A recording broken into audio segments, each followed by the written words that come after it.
नमस्कार, AMV network देख रहे हैं आप और आपके साथ मैं हूं भारती बघेल। शुरुआत करेंगे एक बड़ी खबर से। आपको बता दें, सीएम योगी आदित्यनाथ का ताबड़तोड़ प्रचार जारी है। गोरखपुर, मिर्जापुर, पटना साहिब में वो आज जनसभा करेंगे। आरा, पटना साहिब में भी सीएम जनसभा करेंगे। तो 11:10 पर बापू इंटर कॉलेज के पीपीगंज पहुंचेंगे।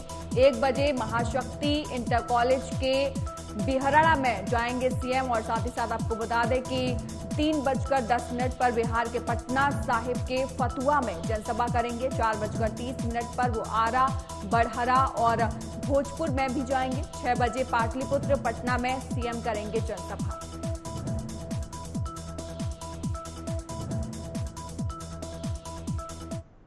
वहीं इस पर अधिक जानकारी के लिए हमारे साथ संवाददाता सिद्धार्थ प्रताप सिंह फोन लाइन पर जुड़ गए हैं। सिद्धार्थ, और क्या कुछ अपडेट है जनसभाओं को लेकर?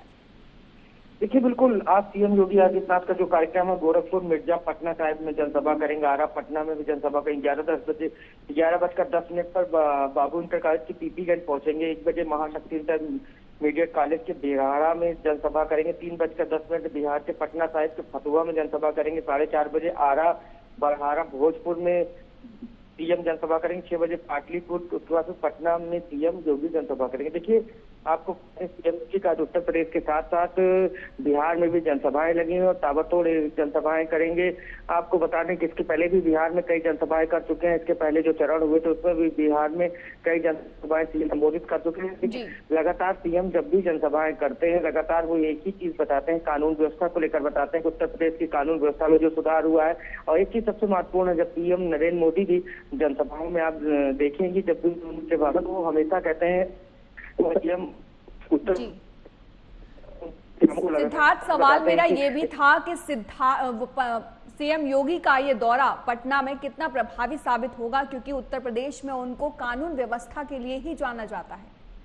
देखिए, बिल्कुल बिहार में एक तरीके से जब लालू यादव की सरकार थी, जब राजद की सरकार थी, तो कहीं ना कहीं कानून व्यवस्था एक बड़ा मुद्दा हुआ करता था, एक बड़ा सवाल उठता था और विपक्ष लगातार उनको इसके लिए घेरता था। एनडीए लगातार इसके लेकर लालू यादव की सरकार को हमेशा कटघरे में खड़ा करता था और लगातार कानून व्यवस्था एक सवाल। तो जब भी सीएम पटना जाते हैं तो पटना में एक चीज है, वो उत्तर प्रदेश की कानून व्यवस्था के बारे में बताते हैं। जब समाजवादी पार्टी की सरकार थी तो कानून व्यवस्था किस तरीके से थी और अब कानून व्यवस्था में कितना सुधार हुआ है। और एक चीज सबसे महत्वपूर्ण है, प्रधानमंत्री नरेंद्र मोदी जब भी भाषण देते हैं तो वो हमेशा बताते हैं कि देखिए, आप सीएम योगी से सीखिए, विपक्ष सीएम योगी से सीखिए कि किस तरीके से कानून व्यवस्था में सुधार किया जाता है, किस तरीके से अपराधियों को के खिलाफ सख्ती की जाती है। देखिए, उत्तर प्रदेश और बिहार दोनों की तुलना कर लेते हैं। देखिए, उत्तर प्रदेश में जब से उत्तर प्रदेश में बीजेपी की सरकार है, इसमें कोई दो राय नहीं कि इन्वेस्टर्स आने लगे हैं। तो ये सब आंकड़े बताते हैं। देखिए, ये खुद प्रधानमंत्री नरेंद्र मोदी ने भी कहा कि देखिए, आंकड़े बता रहे हैं कितने इन्वेस्टर्स आए हैं। और पहले उत्तर प्रदेश एक बीमारू राज्य था, लेकिन अब इन सब चीजें बदल गई हैं सरकार बदलने के बाद। तो कहीं ना कहीं आज इसी तरीके के भाषण सुनने को आपको मिलेंगे, जिस तरीके से प्रधानमंत्री नरेंद्र मोदी लगातार बताते हैं। जब सीएम भी बताते हैं कि उत्तर प्रदेश में किस तरीके से कानून व्यवस्था में सुधार हुआ। और जब बिहार में मौजूदा समय में जो सरकार है, इसके पहले सरकार थी, क्या काम किया हमने, किस तरीके से बेरोजगारी को लेकर काम किया, किस तरीके से। बिल्कुल सिद्धार्थ, आपको क्या लगता है कानून व्यवस्था के अलावा और कौन कौन से मुद्दे बिहार में प्रभावी रूप से दिखाई दे रहे हैं? क्योंकि पिछले दिनों हमने देखा था परिवारवाद का मुद्दा भी जोर शोर से उठाया गया था। देखिए, बिल्कुल परिवारवाद को लेकर बीजेपी हमेशा घेरती है, चाहे समाजवादी पार्टी को, उसको हमेशा घेरती है, लालू यादव के राजद को भी हमेशा घेरती है इसको लेकर कि किस तरीके से परिवारवाद को बढ़ावा देती हैं ये पार्टियां। और एक चीज सबसे महत्वपूर्ण है, कहीं ना कहीं परिवारवाद को लेकर इसके पहले भी कई बार जब पिछले भी चुनाव हुए तो उसमें भी बीजेपी ने लगातार घेरा था। और एक चीज सबसे महत्वपूर्ण ये है बिहार में इस समय कि लगातार जो जिस तरीके से जो नीतीश कुमार है वो लगातार ये बताते हैं कि किस तरीके से हमने कानून व्यवस्था में सुधार किया और किस तरीके से पहले कानून व्यवस्था काफी महत्वपूर्ण है। महंगाई और विपक्ष जो है वो लगातार एक ही मुद्दा, वो लगातार इन मुद्दों को लेकर सवाल पूछता है। महंगाई, बेरोजगारी को लेकर लगातार वो सवाल पूछता है। और एक चीज तेजस्वी यादव जो है वो लगातार ये कहते हैं कि जब हमारी सरकार थी हमने कितना ज्यादा रोजगार दिया। एक चीज है, वो युवाओं से जुड़ने की कोशिश करते हैं और ये बताते हैं कि हमने जब हम सरकार कम ही समय में जब सरकार के लिए आए, सरकार में आए, लेकिन हमने रोजगार को लेकर काफी काम किया है। और नीतीश कुमार ने कितने रोजगार दिए, तब देखना ये है सीएम योगी आज किन किन मुद्दों को लेकर बिहार की जनता को क्या किस तरीके से समझाते हैं। लेकिन एक निश्चित है, बिल्कुल कानून सिद्धार्थ, तमाम पार्टियों के अपने दावे और अपने मुद्दे हैं, लेकिन मुद्दों पर किसका प्रभाव ज्यादा पड़ा है, कौन सा मुद्दा जो है वो प्रभावी साबित हुआ, ये तो 4 जून के रिजल्ट में पता चल जाएगा। तमाम जानकारी के लिए बहुत बहुत धन्यवाद सिद्धार्थ। राहुल गांधी अखिलेश यादव की संयुक्त जनसभा आज है। इस वक्त की बड़ी खबर आपको बता रहे हैं, देवरिया और कुशीनगर में दोनों नेता जनसभा करेंगे। दोपहर 12:20 पर दोनों नेता कुशीनगर पहुंचेंगे। गठबंधन प्रत्याशी अजय प्रताप सिंह के पक्ष में वो यहां पर सभा करते हुए दिखाई देंगे। 2:40 पर बराव, कस्बा और देवरिया में ये जनसभा होनी है। सपा प्रत्याशी सदल प्रसाद के पक्ष में वो जनसभा करेंगे। इस वक्त की बड़ी खबर आपको बता रहे हैं एक बार फिर से, अखिलेश यादव और राहुल गांधी एक साथ दिखाई देंगे। आपको बता दें कि बराव, कस्बा और देवरिया में वो दोनों एक साथ जनसभा करेंगे। 2:40 का समय वहां पर दिया गया है। सपा प्रत्याशी वहां पर सदल प्रसाद के पक्ष में वो जनसभा करते हुए दिखाई देंगे। तो यूपी में जैसा कि आप जानते हैं कांग्रेस और सपा का गठबंधन है और इसी को लेकर दोनों नेता आपस में साथ दिखाई दे रहे हैं।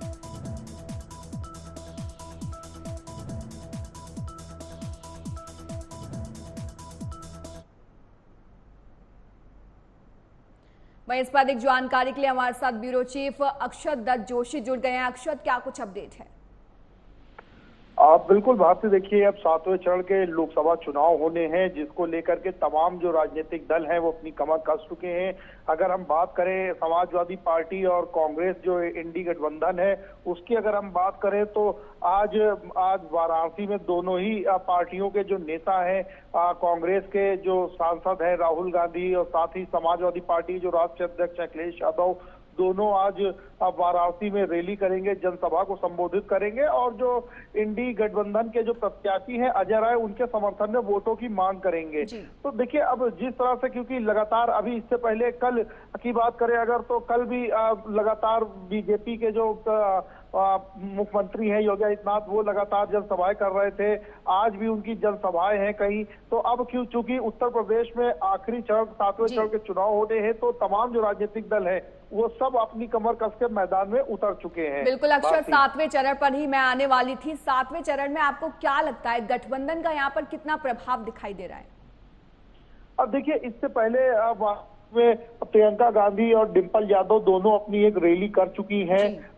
उसमें भी काफी भीड़ देखने को मिली थी, जिसके बाद डिंपल यादव बाद कहा था कि जिस तरह का जन समर्थन उनको देखने को मिला है वाराणसी में, वो जरूर परिवर्तन लेके आएगा। अब क्योंकि आज अखिलेश यादव और राहुल गांधी की दोनों की अब आज जो जनसभा है, जो आज रैली है वाराणसी में, जिसको नाम दिया गया है परिवर्तन संकल्प रैली, इसको नाम दिया गया है। अब आज राहुल गांधी, अखिलेश यादव अब वाराणसी में जनसभा करेंगे और जो रैली करेंगे। तो कहीं ना कहीं देखिए, अब जो तो मैंने जैसा ये बताया कि जो क्योंकि समाजवादी पार्टी उत्तर प्रदेश में सबसे मजबूत विपक्ष के तौर पे थी, अब उसके साथ कांग्रेस भी जुड़ गई है। तो कहीं ना कहीं देखिए, कांग्रेस इस चुनाव में हार या जीत के नहीं उतरी है। कांग्रेस इस चुनाव में अपनी शाख, अपनी जमीन को मजबूत करने के लिए उतरी है।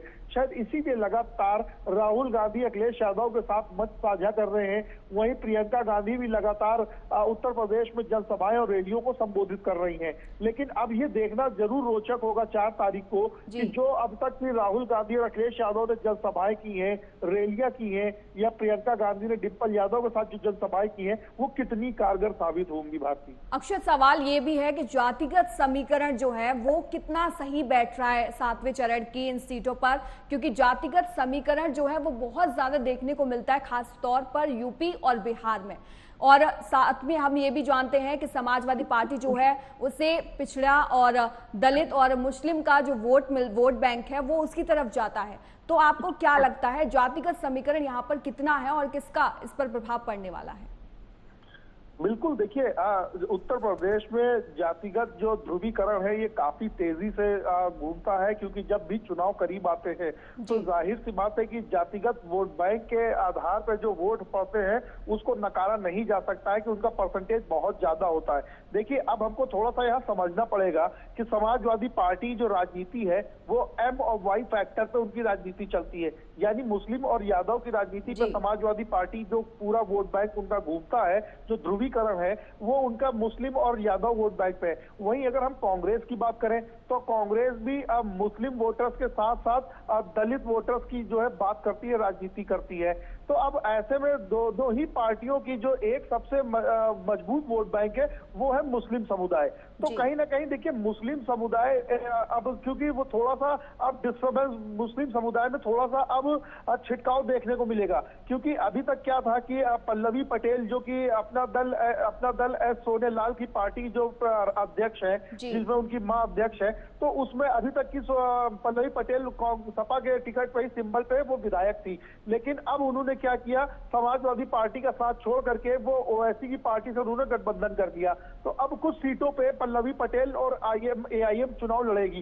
जाहिर सी बात है कि अगर कांग्रेस और समाजवादी पार्टी का सबसे मजबूत वोट बैंक मुस्लिम है तो अब एआईएम के आने के बाद कुछ ना कुछ मुस्लिम वोटर्स छिटकेंगे जरूर उत्तर प्रदेश में। इससे पहले कि हमने विधानसभा चुनाव में देखा था कई जगहों पर समाजवादी पार्टी महज 2000-1500 वोटों से हारी थी। उसका सबसे बड़ा कारण था एआईएम का विधानसभा चुनाव में अपने प्रत्याशियों को लड़वाना, क्योंकि इससे पहले जितने भी उत्तर प्रदेश में मुस्लिम बाहुल्य सीटें हैं, चाहे वो पश्चिमी उत्तर प्रदेश की हम बात करें या पूर्वांचल की बात करें या मध्य या अवध की बात करें, इन तमाम जगहों पर ओवैसी ने अपनी पार्टियों से प्रत्याशी उतारे थे जिन्होंने समाजवादी पार्टी को काफी डैमेज दिया था। बिल्कुल अक्षर, दिलचस्प मोड़ यहाँ पर दिखेगा क्योंकि पीडीए और वर्सेस पीडीएम की यहाँ पर लड़ाई हमको देखने को मिलेगी।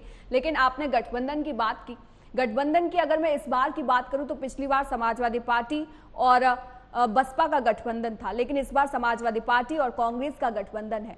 तो आपको क्या लगता है कितनी भिन्नता इसमें है पहले से?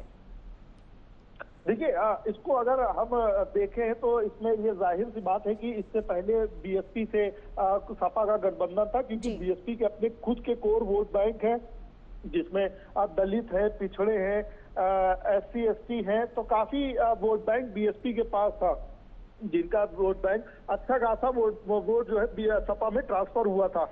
लेकिन चूंकि अब जो समाजवादी पार्टी गठबंधन है वो कांग्रेस से है, और चूंकि कांग्रेस का एक दो दशक से ज्यादा हो गया है, कांग्रेस उत्तर प्रदेश की सत्ता से क्या विपक्ष से भी बाहर हो चुकी है, तो उत्तर प्रदेश में कांग्रेस का अपना कोई वोट बैंक है, ना उनका कोई कोर वोटर है, ना उनकी यहाँ पे कोई आइडियोलॉजी बची है। कुल मिलाकर इस बार हानि होने के ज्यादा आसार जो है वो जताए जा रहे हैं गठबंधन को बनाकर। फिलहाल के लिए बहुत बहुत धन्यवाद अक्षय तमाम जानकारी के लिए।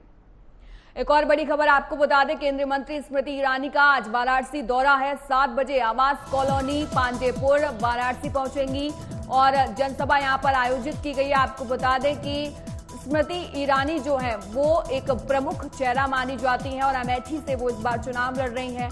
वाराणसी से पीएम मोदी इस बार फिर से चुनाव लड़ रहे हैं और उन्हीं के समर्थन में वो यहां पर पहुंचेंगे। आपको बता दें कि यहां पर जनसभा जो होनी है उसको संबोधित करती हुई नजर आएंगी स्मृति ईरानी। केंद्रीय मंत्री हैं स्मृति ईरानी और उन्होंने पिछली बार अमेठी में राहुल को कड़ी टक्कर दी थी और उनको हराकर विजय हासिल की थी। इस बार राहुल ने अमेठी छोड़कर रायबरेली को चुना, साथ ही साथ वायनाड से भी राहुल गांधी ने चुनाव लड़ा और स्मृति ईरानी राहुल को हराने के बाद जो स्मृति ईरानी की प्रतिष्ठा है वो और ज्यादा बढ़ गई थी। और इसी कड़ी में आपको बता दें कि आज स्मृति ईरानी जो है वो वाराणसी में देखने को मिलेंगी। वाराणसी में वो जनसभा को संबोधित करती हुई नजर आएंगी, साथ ही साथ तमाम चुनावी मुद्दे भी स्मृति ईरानी के द्वारा साधे जाएंगे। बलिया में समाजवादी पार्टी को बड़ा झटका लगा है। पार्टी के कद्दावर नेता और पूर्व मंत्री नारद राय ने समाजवादी पार्टी छोड़ने का ऐलान कर दिया है। साथ ही मंच से जय श्री राम का नारा भी लगाया। वह बीजेपी में शामिल हो सकते हैं। उन्होंने सुभाषपा प्रमुख ओम प्रकाश राजभर के साथ केंद्रीय गृह मंत्री अमित शाह से मुलाकात की है। आपको बता दें कि बलिया से सपा का टिकट कटने से वह नाराज चल रहे थे। सपा छोड़ने पर पूर्व मंत्री नारद राय ने कहा कि कल अखिलेश यादव के मंच पर मुझे अपमानित किया गया। समाजवादी पार्टी से हमारा कोई रिश्ता नहीं है। शिवपाल सिंह यादव अगर आज फोन किए होते तो मैं यह फैसला नहीं लेता। समाजवादी पार्टी के जिला अध्यक्ष और वर्तमान विधायक संग्राम सिंह ने साजिश की है।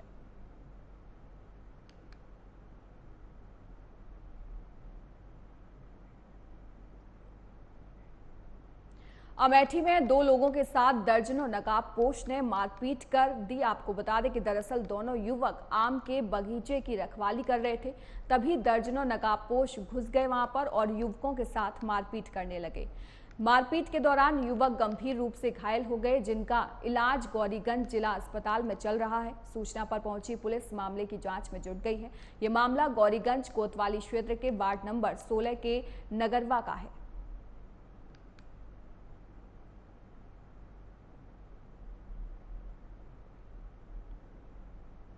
फतेहपुर में कानून व्यवस्था को ताक पर रखा जा रहा है। दरअसल यहां आचार संहिता लगने के बाद भी दबंग बेलगाम है और साथ ही साथ आपको बता दें कि दबंगों ने यहां फायरिंग और करते हुए एक कारोबारी के भाई के ऊपर जानलेवा हमला किया, जिसमें कारोबारी बाल बाल बच गया। वहीं मारपीट की वारदात सीसीटीवी में कैद हो गई।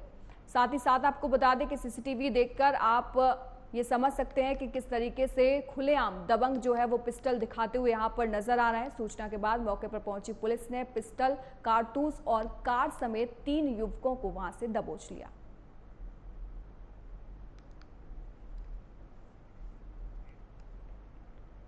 झांसी में इन दिनों जहां एक और भीषण गर्मी और बढ़ते तापमान के कारण झांसी वासी परेशान है, आपको बता दें कि वहीं दूसरी ओर अघोषित विद्युत कटौती भी उनके लिए परेशानी का कारण बनी हुई है।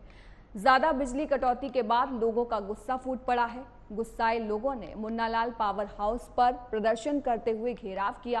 प्रदर्शन करने वाले लोगों का कहना है कि पिछले 2 दिन से उनके यहाँ बिजली नहीं आ रही है। ट्रांसफार्मर जवाब दे रहे हैं। कई बार अधिकारियों को अवगत भी कराया जा चुका है और इसके बाद भी उनकी समस्या का समाधान नहीं हो पा रहा है। ऐसी भीषण गर्मी में उनका जीना दुश्वार हो गया है। साथ ही साथ आपको बता दें कि उन्होंने ये भी कंप्लेंट की है कि लगातार हो रही अघोषित कटौती के कारण उन्हें कई दिक्कतों का सामना करना पड़ रहा है।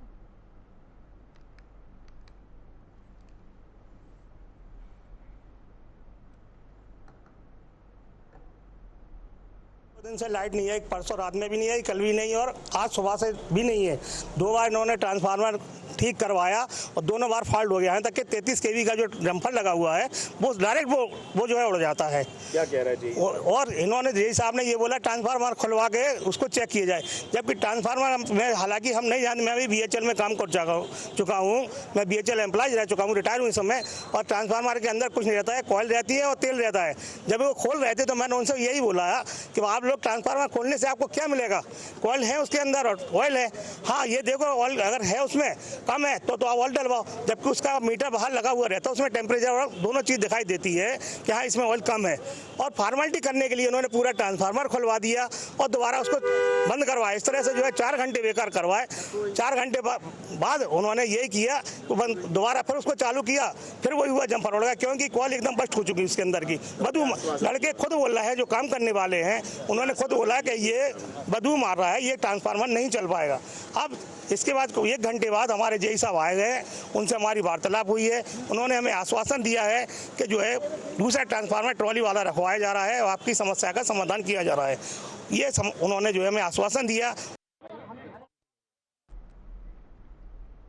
लखनऊ के थाना ताल कटोरा पाल तिराहा पर चक्का जाम कर लिया गया। आपको बता दें कि दरअसल बिजली विभाग की लापरवाही के चलते लोगों में खासा गुस्सा देखा गया, जिसके बाद बिजली की मार झेल रहे उपभोक्ताओं ने रोड जाम कर दिया। बिजली कटौती को लेकर आपको बता दें कि राजाजीपुरम C ब्लॉक में भी लोगों ने जमकर प्रदर्शन किया।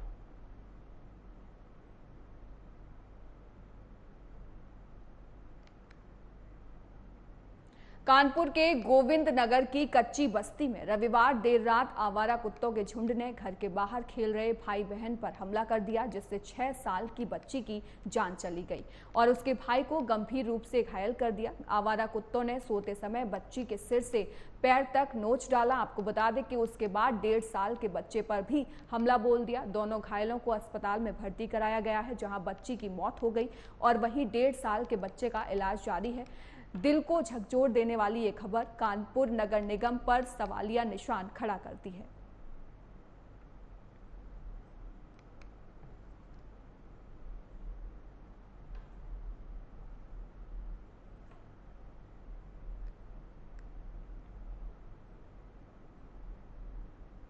नौतपा के तीसरे दिन उत्तर प्रदेश में आगरा सबसे गर्म रहा। आपको बता दें कि सोमवार दोपहर 1:45 पर पारा 47 डिग्री पहुंच गया। मुरादाबाद में इस कदर गर्मी पड़ रही है कि पानी डालकर ट्रांसफार्मर को ठंडा करना पड़ रहा है। भीषण गर्मी के कारण ट्रेनों के एसी लगातार फेल हो रहे हैं। लखनऊ में सोमवार सुबह से ही गर्मी बढ़ती जा रही है। 6 बजे तापमान 34 डिग्री पहुंच गया और सूरज की तेज किरणों से परेशान उपभोक्ता पहले से ही। आपको बता दें कि 2 घंटे बाद तापमान 2 डिग्री बढ़कर 36 डिग्री तक पहुंच गया। वहीं मौसम विभाग की सलाह है कि लोग बेवजह घर से बाहर ना निकलें। मौसम विभाग ने सुबह 11 से दोपहर 3 बजे तक जरूरत ना हो तो घर से बाहर ना निकलने की हिदायत दी है।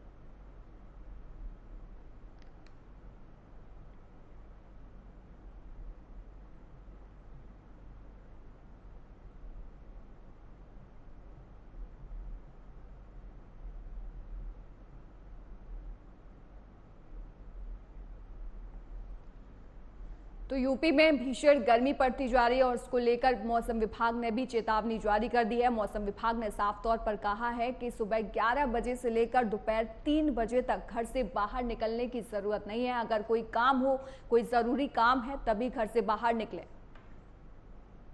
समाजवादी पार्टी के वरिष्ठ नेता और पूर्व मंत्री नारद राय अपनी पार्टी से नाराज हैं। चर्चा है कि रविवार को बलिया में फेकना के कटारिया में सपा अध्यक्ष अखिलेश यादव ने जनसभा के दौरान मंच से उनका नाम नहीं लिया। इससे आहत नारद राय सोमवार को भारतीय जनता पार्टी में शामिल होने का ऐलान कर सकते हैं। नारद राय का कहना है कि एक साजिश के तहत उनका नाम सूची से हटाया गया। नारद ने सपा में अपनी उपेक्षा का आरोप लगाते हुए रविवार को एक्स पर लिखा कि जो लोग अपने बूथ को नहीं जिता पाए, नए नेता बने लोग राष्ट्रीय अध्यक्ष को ज्ञान दे रहे हैं। हम राजनारायण के वंशज हैं, अपमान ना सहा है और ना सहेंगे। उन्होंने सोमवार को शाम 4 बजे राजनारायण की जमात के बैनर तले खोरी पकड़कर, आपको बता दें कि श्री राम जानकी मंदिर में बैठक बुलाई और लोकसभा चुनाव के अंतिम चरण में मतदान से पहले नारद राय के इस कदम से समाजवादी पार्टी को झटका लगना तय माना जा रहा है।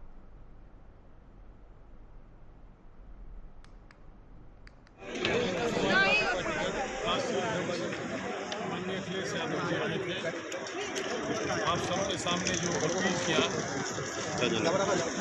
जनता के सामने जो अपील किया और जनता से जिस तरह का समर्थन मिला, मुझे पूरा विश्वास है कि इंडिया गठबंधन के उम्मीदवार सनातन पटेल जरूर जीतेंगे। तो देखा जाए कि जब मंच पे थे तो उन्होंने किसी का नाम नहीं लिया, क्या वजह रही है? आप लोगों का नाम भी नहीं लिया उन्होंने, क्या वजह रही कि नाम नहीं लिया? देखिए, नाम नहीं लिया इसमें कोई बड़ी बात नहीं है। नाम छूट भी जाता है और नाम साजिश के तौर पर जो लिखने वाले होते हैं वो भी छोड़ देते हैं। जो साजिश कर रहे हैं अगर समझ रहे हैं वो कामयाब हो जाएंगे तो कामयाब होने वाले। फिलहाल इस बुलेटिन में इतना ही। देश और दुनिया की तमाम खबरों के लिए आप देखते रहिए AMV नेटवर्क।